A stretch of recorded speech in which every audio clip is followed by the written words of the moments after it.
my name is Leanne Reuber, and I am the founder and CEO of Sekond Skin Society. It is a health and fitness app designed to be accessible for everyone and inclusive of everyone. So, meaning we're actually in early stage production. This is our new business model, and I'm excited to kind of tell you about the journey of how we got to where we are. But it's designed to be accessible for those with vision loss and hearing loss and other physical disabilities. But the most important thing to me was more than creating access and giving greater access to health and fitness in a way that works for all bodies. I really wanted to make sure that we weren't then, creating access and putting it like over there, Mhm. further segregating that community of people with disabilities or the community of older adults. Because of course, everyone, we recognize that they're, they're already Mhm. segregated in so many different ways. So creating it in a way that's bringing them in, and including them. And I'm super excited about the way that we've intentionally put some pieces together. I'm happy to share about those different pieces for sure. But my background, actually, before I started my Mhm. business, I spent over 2 decades supporting people with disabilities in a variety of capacities. So I was working as a frontline staff and working in people's homes, working with them on their jobs, those that lived independently. I was going in to make sure that they had the things they needed, part of recreational and therapeutic programs, and then worked my way up into a management position. And I was Mhm. managing all of those programs and teams. And yeah, it was an incredible experience that I'm super grateful for. I'm super grateful that life led me down that road because I was 13 when I got my first job in that field. Oh, wow. Yeah, yeah, and it's very interesting that it's been now this kind of full circle moment that I'm taking all of that and putting it into the business. Mhm. And like you said, this is an industry you've been in for a while. But one thing that's always interesting is like, what made you think of the transition, or at least starting the business? How did that come to be? Was there, were you working? You realized, hey, there's this huge gap in the market, especially with accessibility. Mhm, Although technology is great, like you said, it can even create a greater divide. Everyone always thinks mhm, technology is always better, but in a lot of mhm. things, it's not really built for everyone in mind typically. So, how'd you go from, maybe, doing your job to saying, hey, maybe I can fill a void that isn't currently being filled? How that idea come to be? Was something you've been working on for a while, and then it was time to make that proverbial just jump into it, or how did that all start? Because that's typically Yeah. a shift, especially when you're in a career that you may be having success with, where you're like, you know what, I'm gonna do Mhm. it on my own. I'm gonna try something different. Yeah, it was a series of shifts, one Mhm. after the other. So truthfully, when I decided to start the business, I decided to start with a brick and mortar yoga Mhm. studio in Waterloo. Kind of long story of in how that developed, but ultimately where I was at in my career, I was in a really great position in the career. I really actually saw myself as being the executive director of some of these agencies that I had been supporting. But I came to a point where I was really burnt out as a support and a caregiver, and a lot of things that were happening in my life personally. I felt like I needed to move in a different direction, Mhm. and it was a bold and risky move, one that my parents and my close friends really questioned me on, Mhm. just given that I had so much success in my career. But it was just a time in my life where I thought, I'm going to do this for me, and if it doesn't turn into anything, I can come back and I can Mhm. continue to work in that role.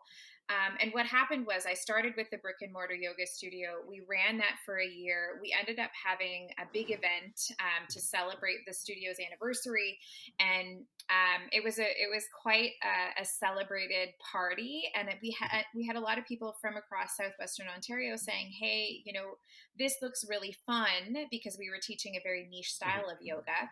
Will you come and teach in our area? So all of a sudden I had people saying, will you come to Toronto? Will you come to Brantford, to Guelph, to Listowel, like just kind of across southwestern Ontario.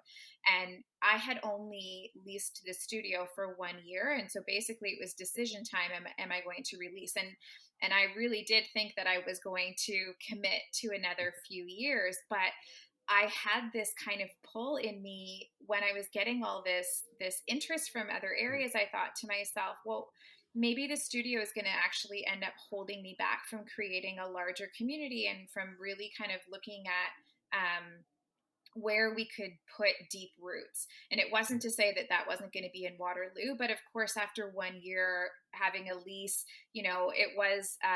it's all an experiment when you're Mhm. starting into an entrepreneurial journey. So I decided to let go of the studio lease. And I call this very much divine timing because that was 3 months before the pandemic hit. And I'll tell you right now that I was not in a position in the company where I was profitable Mhm. after 1 year. And so, knowing that, had we had that heavy lease and been shut down through the pandemic, that essentially would have been the end of the business. So, Mhm. whatever that pull was that was saying, hey, you can still expand your community without having these four walls, I decided to take a chance on it. Of course, when the pandemic came, it wasn't an option to Mhm. go and rent the studio spaces across southwestern Ontario. So I very quickly shifted to the virtual space. I didn't sit and wait to see what was going to happen. Going into a membership, virtual membership, was something that had been kind of my 10-year roadmap Yeah. plan. And so I thought, okay, well, the opportunity is here right now. I'm going to do it. I started with a YouTube channel just to kind of give my community something to continue on with as I was developing content and a Mhm. platform in the background. And then when we launched a virtual membership, I actually started working with corporations or pitching to corporations right away. We had a community that was accessing our membership also, but I had a good understanding of what corporations were looking for when it came to employee programs Mhm. because that was part of what I did in some of the roles that I had. And so I started just reaching out to say, hey, even if it's temporary, if you had been offering your employees gym memberships and you can't do that right now, we could fill a gap for you. Mhm. And what ended up happening was over the course of 2 years, we worked with several organizations. We really learned a lot about what people were looking for, it both in terms of the employees as well as the employers. We reworked our services. We offered so much more than yoga. We brought in, a variety of movement modalities, a variety of instructors, nutritional resources, workshops, kind of more of that holistic view. And one of the things that ended up happening was I kept getting over and over again this feedback. We love your accessible options. We're grateful you have accessible options. Not every vendor does. Mhm. And this is where everything kind of came together. So I didn't set out with the intention of really leaning into this space, combining my love for health and wellness with my passion for supporting people with disabilities. It came to me. It really came to me from these series of shifts. Mhm. And I realized, okay, there's something here that I can do so much better and I can make it so much more inclusive. Mhm. And that's where the idea of, okay, well, what does that look like? What does a new product look like? Who does that involve? And now we're it's so exciting. We're developing it. It gives an opportunity for people with disabilities and their social circles to work out together. So even if that means that it's a caregiver and the person that is being supported able to access the same content, what we're doing is providing four different variations to start. There will be more, but four Wow. different variations of each class in each and every class, so you can actually choose the instructor that meets your needs. And if your partner uses a wheelchair and you don't, you both are able to follow the instructor that's going to meet your needs and participate in content together, which is something that's very unique and unlike anything that's currently out there in the health and fitness space.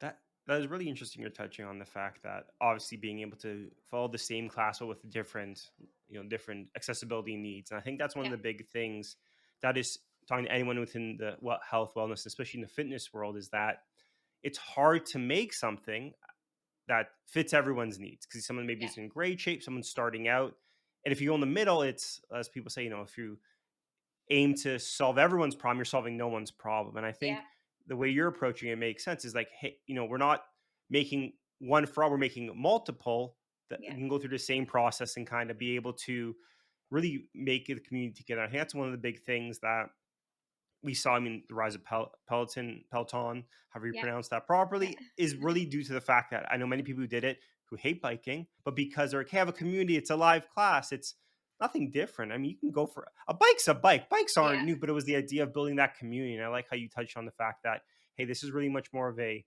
community effort, getting everyone involved together because Mhm. everyone knows being healthy and being doing fitness is good for you, but it's Mhm. hard to do. I know everyone Yeah. wants to, and I think it's that community aspect that builds that routine that eventually becomes more like you're saying, like a part of your habit, part of a healthy Yeah. lifestyle. Yeah. When you were kind of starting this and growing, especially the digital space, like you were saying, you weren't expecting to go digital so soon, and then like with anything else, COVID had to make that transition happen. W- was that obviously it was a 10-year plan, but like was that a big shift for you? Obviously, initially with the brick and mortar, I'm assuming there's more of a focus on in person and kind of having that being able to really customize or have that personal connection.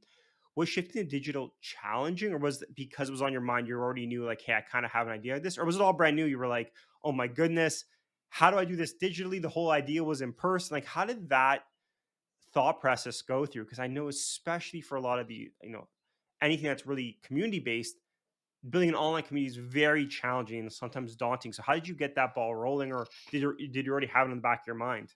No, it was so challenging. And you know that the most challenging part of it was how much I was judging myself.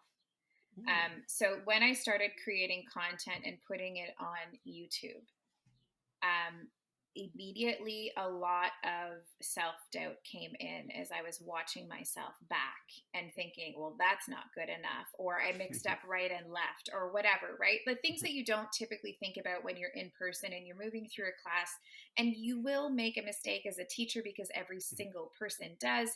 You just keep going. But for some reason, when I recorded it and I would play it back, it wasn't good enough.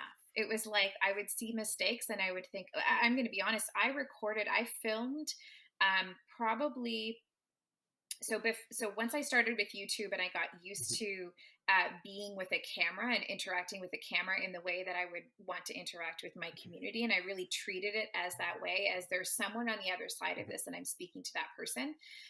I started recording with cameras. I had a studio space that allowed me to use their space given that they were closed, and I started mhm, recording with three different cameras at three different angles, and I had someone that was going to edit the mhm, content for me, and I would film for about 5 to 6 hours a day, 6 days a week, because I was, trying to mhm, put together as much content as possible for the launch.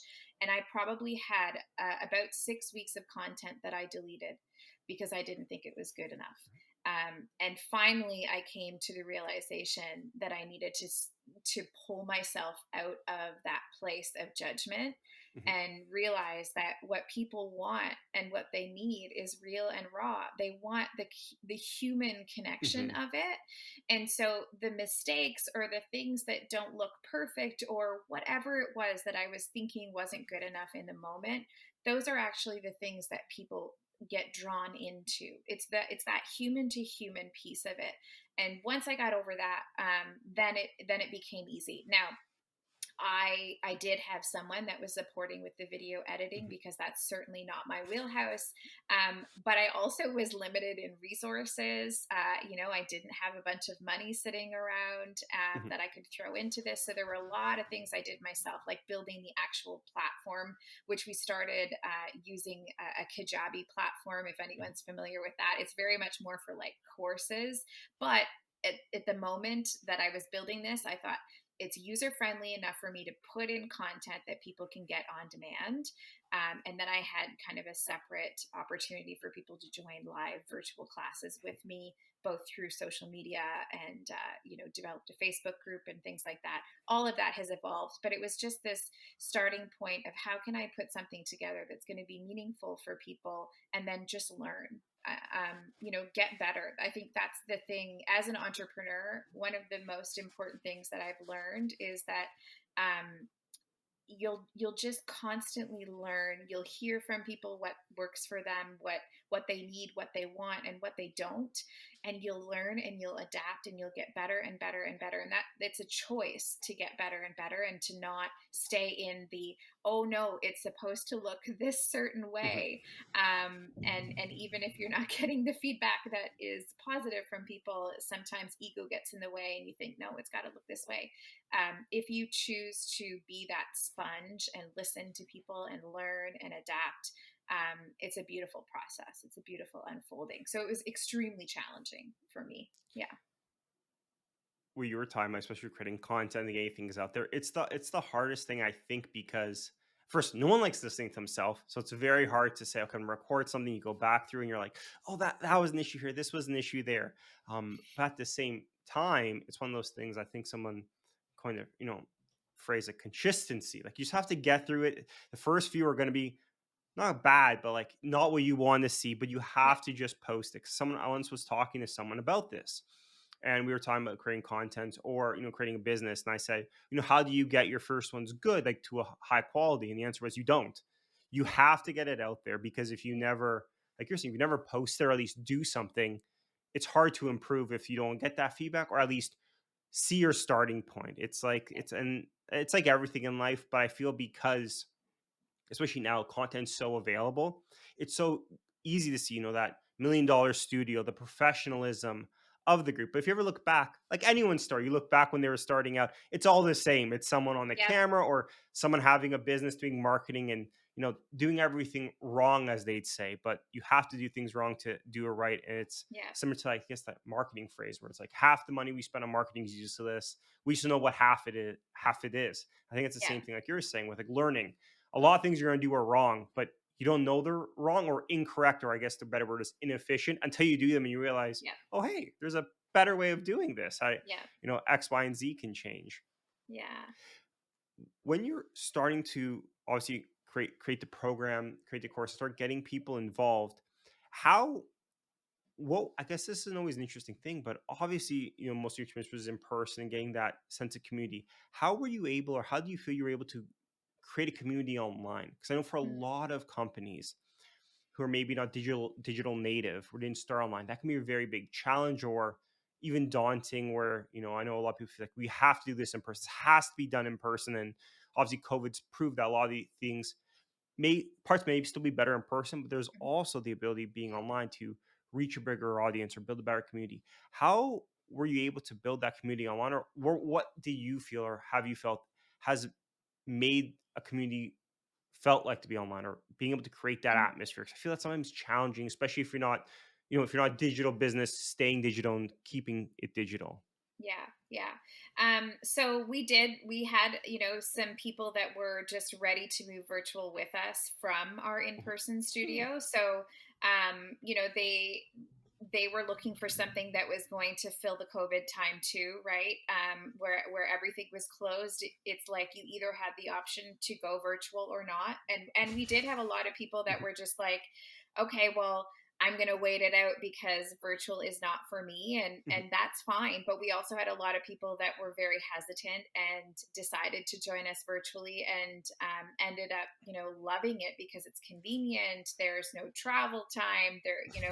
They had an option of on-demand classes, so they could fit it into their schedule rather than waiting. And essentially, the way that I worked and the way that I would kind of coach my instructors to work was to really think about it as not teaching to the camera but teaching to the people on the Mhm. other side of the screen, and being personal and being real and authentic. And we would talk, even in the pre-recorded classes, we would talk about different things that were happening before, during, and after the classes, to keep that real human connection and make people feel like we were talking to them, because that's how I treated it. I was always thinking about the person that was going to be taking this, and if I had something in my head that intuitively I thought someone needs to hear this, I would say it. The other piece is that because we really worked in, we brought in our community that was already existing, but then we shifted into the B2B space. We shifted into that corporate space. It was a time where there was kind of this culmination of, okay, if employers were already offering a wellness benefit and they couldn't offer that because the benefit was closed, the gym, the studio, whatever, we could fill that gap. But also, it was a time where corporations were really rethinking their employee wellness initiatives and what they should focus or prioritize, because everyone through the pandemic paid more attention to their health in one way or another, whether they did something and took action on it or not. There was more thought put into our own individual health through the pandemic, because it was a scary time for a lot of people. And so people started to think about, well, what are the ways that I can, look at my health? Mhm. And employers started to look at the ways that they could better support their employees. So during that time, there was a kind of an increase in employee wellness initiative Mhm. prioritization, and so we tapped into that. And again, having the background of being one of those HR people that was bringing programs in, I put that hat back on and I started thinking about it from the employer perspective. What are the barriers that I am already aware of in Mhm. terms of cost being a barrier, of course, and as well the customization of the things that they really wanted, but also the scalability of the product. Can it meet the needs of large groups of employees? Is it better suited for just small teams? And again, it was just a learning experience for me. So we built our community through those multiple Mhm. channels, through our existing community, and offering something that was going to serve them at the time, and also in bringing in teams of people, rather than one individual at a time, looking to bring in teams of people, up into the hundreds of employees. Mhm. And so our ability to build the community, I think, was more successful because we diversified those two streams. And obviously, I think one of the big things you always hear is there's a difference between like direct to consumer, B2C, and B2B, working with organizations. Sometimes the needs are different, the focus is different. What have you found the difference between maybe trying to get, you know, an average consumer on the platform versus an organization? Is there different Hmm. things you're looking at that Oh yeah, may be a little bit different? absolutely. There's different. Everyone is different, so in Mhm. terms of getting just individuals coming onto the platform, I think the social media presence and really your message as a business as a whole matters. Obviously, the services that you provide matter.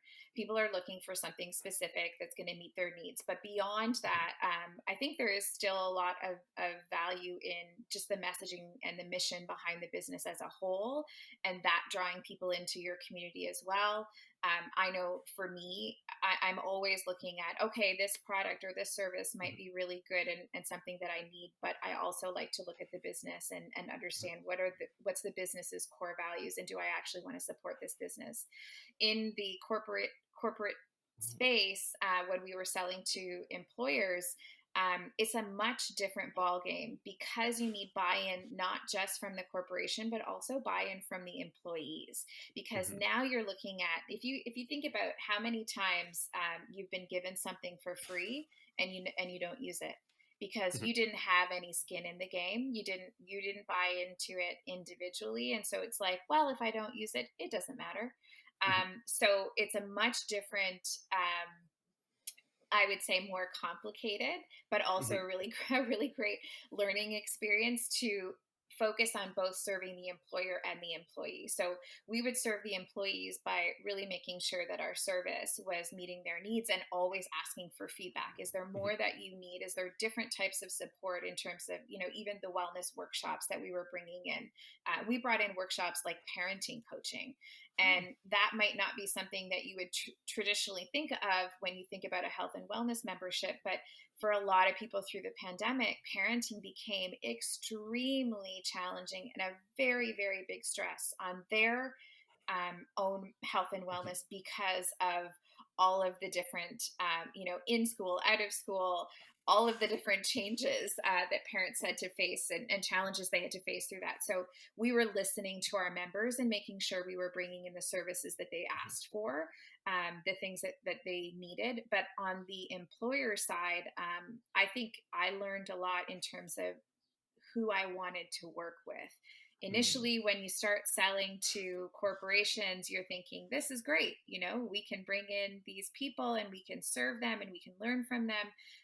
But I will say, I did find that there were a few of the earlier organizations that we worked with that they were checking a box for employee wellness rather than actually caring about providing support for their employees. And so after we had onboarded their employees, they checked out. There mhm, was typically the way that we like to work with employer mhm, teams is we like to say, okay, here's what's going well, here's where the usage is, here's where we see we can mhm, improve. Maybe we offer a workshop like this, we customize it to just your group only, we do it live, like, get more and more buy-in. And I love that. I love working with teams like that. I love employers that are proactive in going out and asking their employees internally, mhm, as well as us externally asking what we can do to support them. It builds a really great relationship. But there were a couple of employers that I couldn't get meetings with. I couldn't have conversations with because essentially they checked that box and then they checked out, and they didn't mhm, really care so much about whether the employees were benefiting. So that's just an interesting mhm, piece that was a challenge to work through. But ultimately, I have different questions that I ask employers now. I don't just take any client. mhm. I take the clients that I know are really wanting to foster wellness for their employees. Where you touched on something I've run into a lot, especially working within the mental health space, is that some organizations view mental health as a commodity almost. Like, hey, our employees, we to be an organization, we need a EAP, we need a mental health resource. So we need to find the cheapest one possible, just to say like we check that box. Yep. And one thing that I mean, everyone knows like a happy employee or a productive employee. Like so, there is ROI, and even like with anything, if you're healthy and fit, Yep. you work harder. But I've worked with many organizations where it's, hey, too many people are accessing mental health support. How do we lessen it? Like we want less people because it's too expensive. Hmm. And those are the organizations, like you're saying, you typically prefer not to work with just because it's a misalignment of the mission here. Yep. Especially with, I'm assuming with your product, but there's a lot of effort put into the customability, being able to really bring a high value targeted approach. Yep. And for organizations where they say, hey, we need a gym membership. That's not really a fit. That's not really a fit. If you want low usage, even for the industry I work in, we're not the product for you. Just do the fact that we want people to use it. And Yeah. it's such a weird, being a little bit newer to this benefit space or the employee wellness space, it's so weird. Like you're saying, working with different organizations where for some organizations, they want to help their employees. And for others, it's like, hey, how can we check off all these boxes as quickly and as cheaply as possible? And that is always a very weird dynamic where it's, Hmm. you're trying to think to yourself, well, why are you even doing this then? If you're going to Hmm. have a resource that doesn't fit or you don't care about it, it's lying to everyone. They tell the employees you have all these benefits, but they don't really fit well. It's such a weird thing that as an employee, you're like, well, everyone cares, but it's a challenge. And I've talked Yeah. to many people in this industry where it's a weird, especially when working with corporate, it's a very weird challenge. Although I'd say due to COVID, there has been more eyes and effort onto this where people, Yeah. organizations, employees are asking for these things and utilize them a bit better. So Yeah. I can't Yeah. speak about it 5 years ago how it was, but I think today it's getting better. But it's still, like you said, there's still a void Yeah. between some organizations.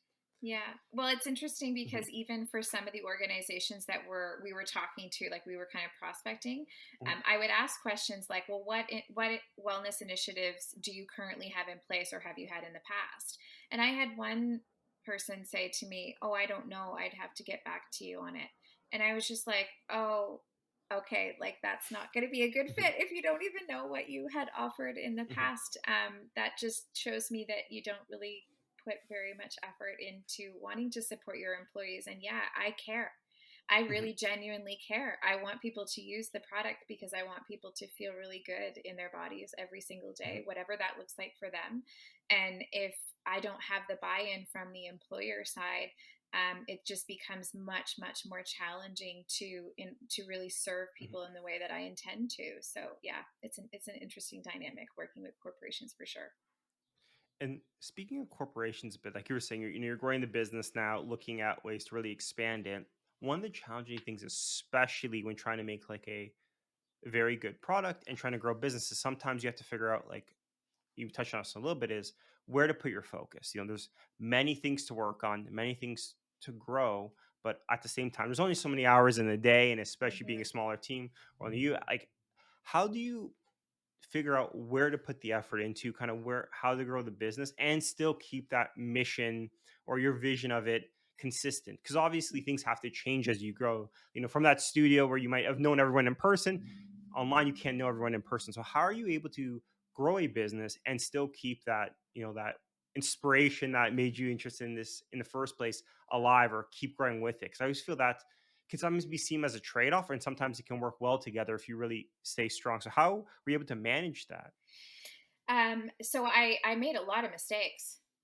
Mhm, I've made a lot of mistakes, mhm, but I also paid close attention to when I saw the mistakes and I mhm, learned. So at the end of the day, the answer to that question is always that I go with my gut and I go with what is in line with what I mhm, actually want to do with the business, even if mhm, that means that.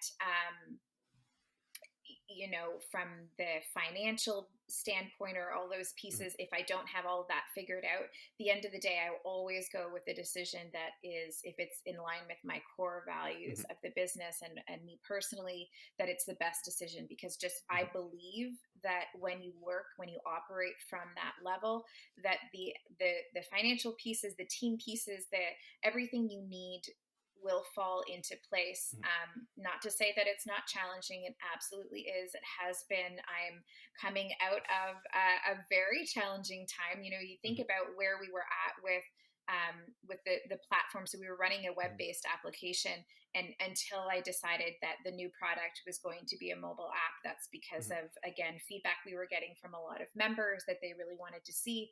We had this really big we're in this really big mhm, transition where it becomes how do I keep how do I put my energy into where I know the business is meant to go while still mhm, maintaining our clients, our members, getting them excited for the new product? How do mhm, I balance, working on the new project? And I actually consciously made the decision a few months ago not to continue selling the previous mhm, platform, mm, which made for even more challenges. And whether that's a mistake or not, I'll let you know in 2 months from now.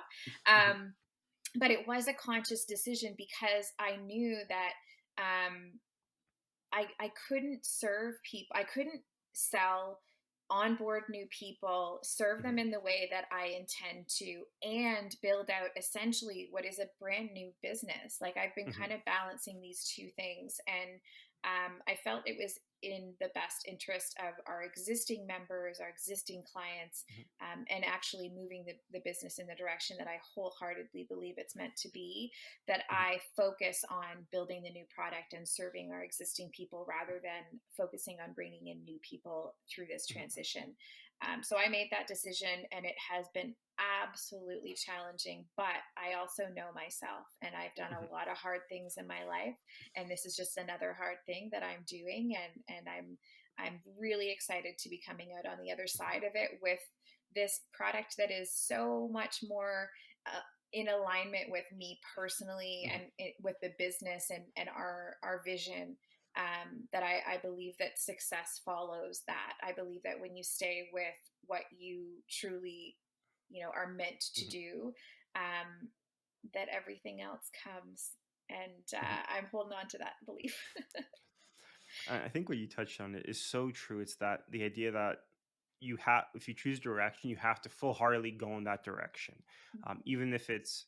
I don't think wrong is the right word, but even if it's maybe not the most efficient way, then maybe there's a better way. If you put all your effort into something, and like you said, you learn along the way, that's the key. I think one of the Mhm. challenges a lot of early stage companies, or even early stage founding teams, even up teams at 100 people, is that when you start second guessing everything, when you say, I'm going to try this roadblock, I'm going to do something else, is you end up doing nothing great. Like Yeah. you're saying, it's like you're very aware that, hey, for us to grow this and make this application, we can't onboard new clients and serve our current clients. I think that's what happens for a lot of teams early on is you're chasing the money or chasing Yep. what's new and forget what got you to the dance. It's always, all those classic movies where, the person gets famous and they forget about where they came from. But it's the same in business where you can really start looking at too many things, and it's almost like analysis paralysis. You start Yep. not doing anything great. And I think that's one thing you touched on early on that's really useful is like, hey, this is the direction we're going.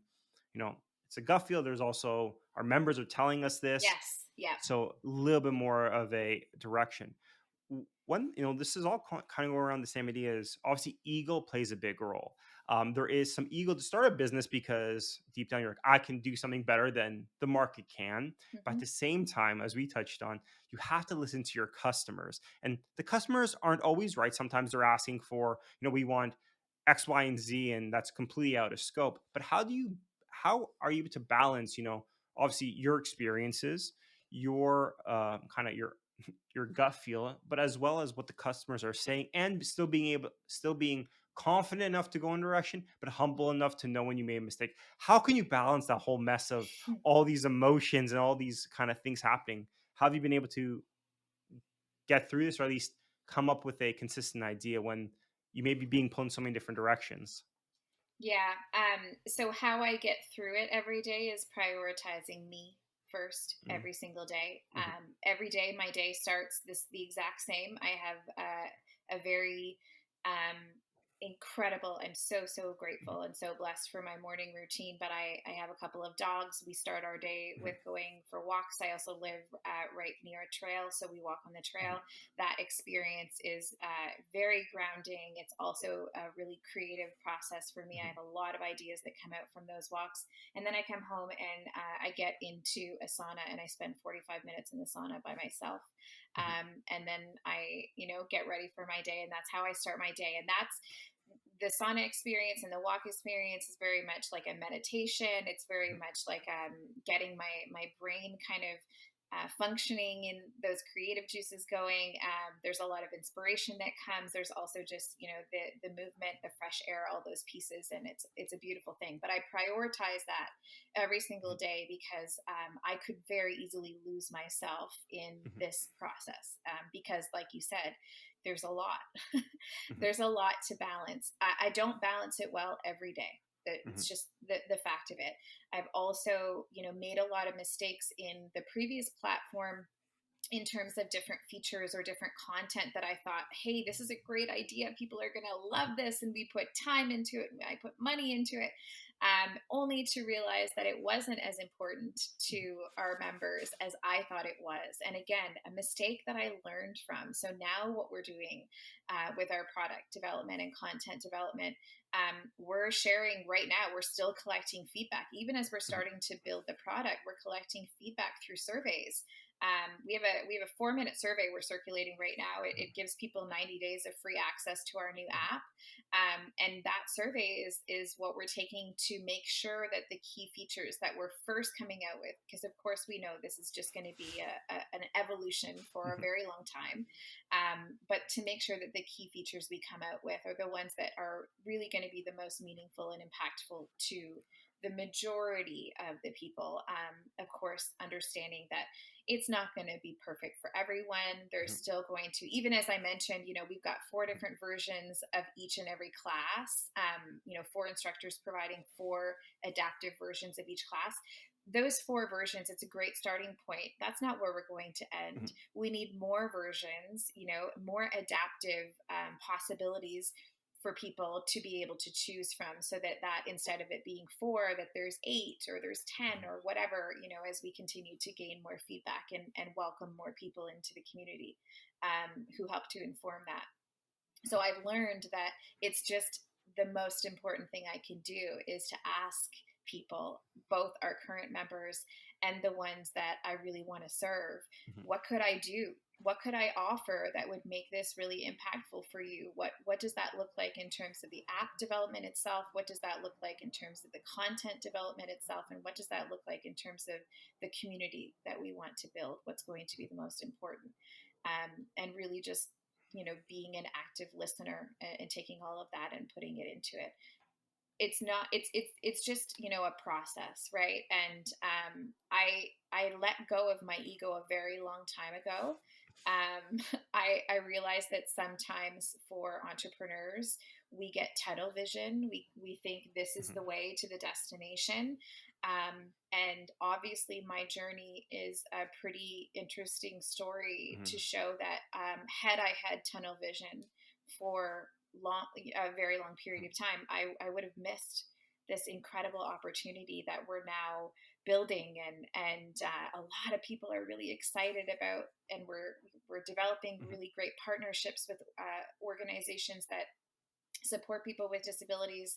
We're mhm, bringing in investors to the business. That whole piece itself is completely new to me. mhm, I never saw us going in that direction, and I'm so excited that we have and we are. um, it's just the growth, for me personally, and then in the business. It's a beautiful unfolding that I'm really excited about. But ultimately, the only thing that I know that I can control every day is taking care of myself to be able to show up and balance and manage these things to the best of my ability. mhm. Self care is so important. Funny enough, a lot of the star founders I speak to, after a year or two, that's the thing they bring up the most. They're like, you have to, there was a huge discussion around like, there is, when you're a founder, there's no such thing as work life balance. You have to be your business the full time.